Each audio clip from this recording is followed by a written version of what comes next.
Hi, this video was meant to come out during December, but as you guys already know, being fashionably late is sort of my thing at this point.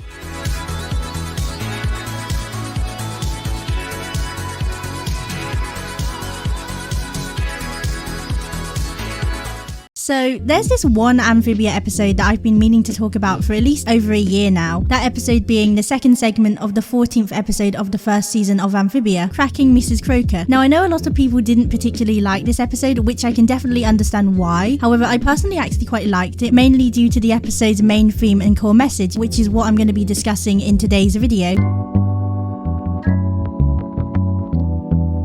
So the episode starts off with Anne, Sprig and Polly walking through Wartwood. We then see Sprig greet Felicia and these three random background characters who all happily greet him back. Mrs. Croaker then appears and Sprig goes to greet her, but instead of greeting him back, Mrs. Croaker just straight up ignores him. So of course Sprig's a bit confused by that, but we then see Mrs. Croaker go and happily greet Anne and Polly, like she hasn't just totally blanked Sprig. So then Sprig tries to get Mrs. Croaker's attention again, and just like before, she just totally blanks him. So at this point he starts to freak out a little bit, and it does this funny zoom in on his face as he says, "I don't think Mrs. Croaker likes me."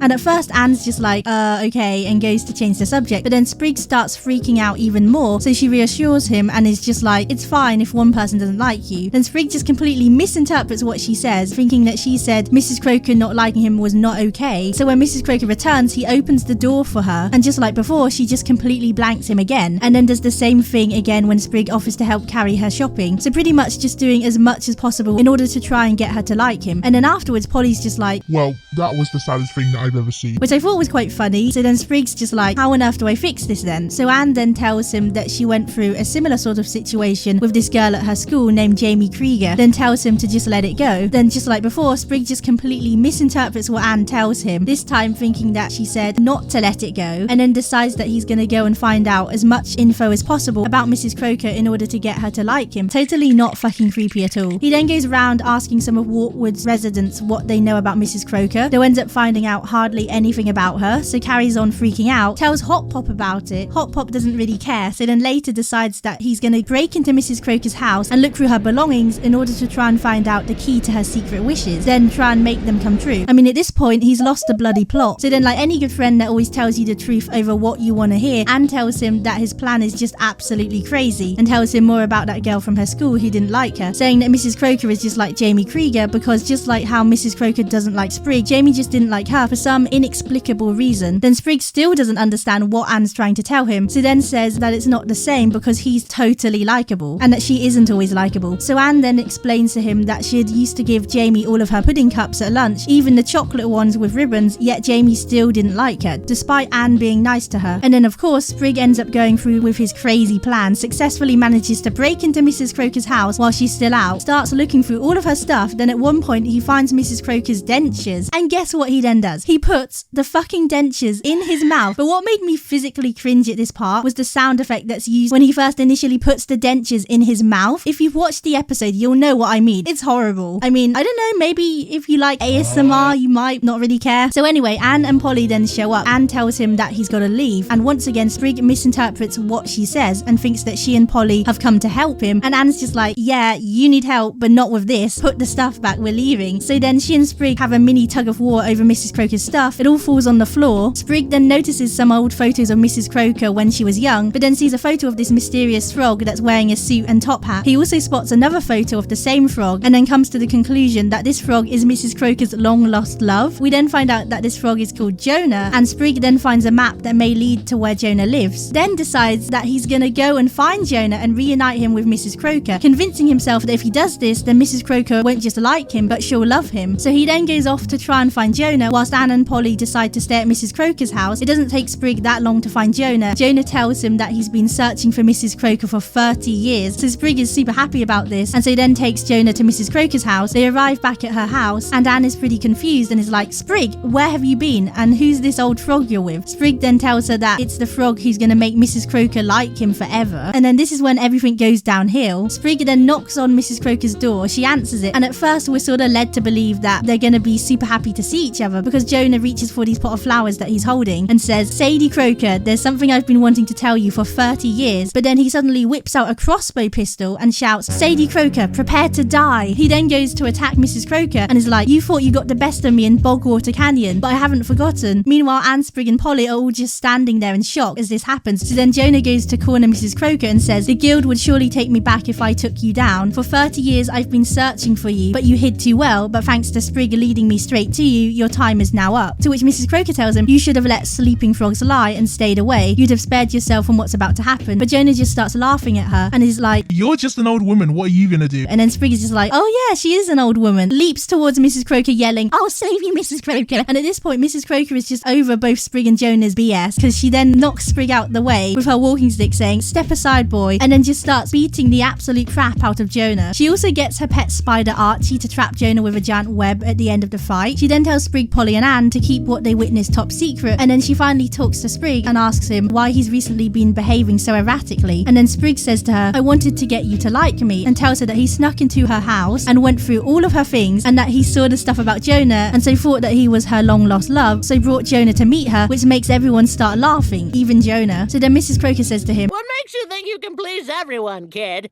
Jonah here don't like me. It's true. Plenty of people don't like those two. Well, hey now. Mission accomplished. And I just don't like you.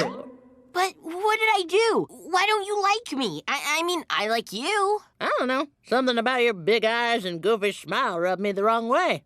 Oh.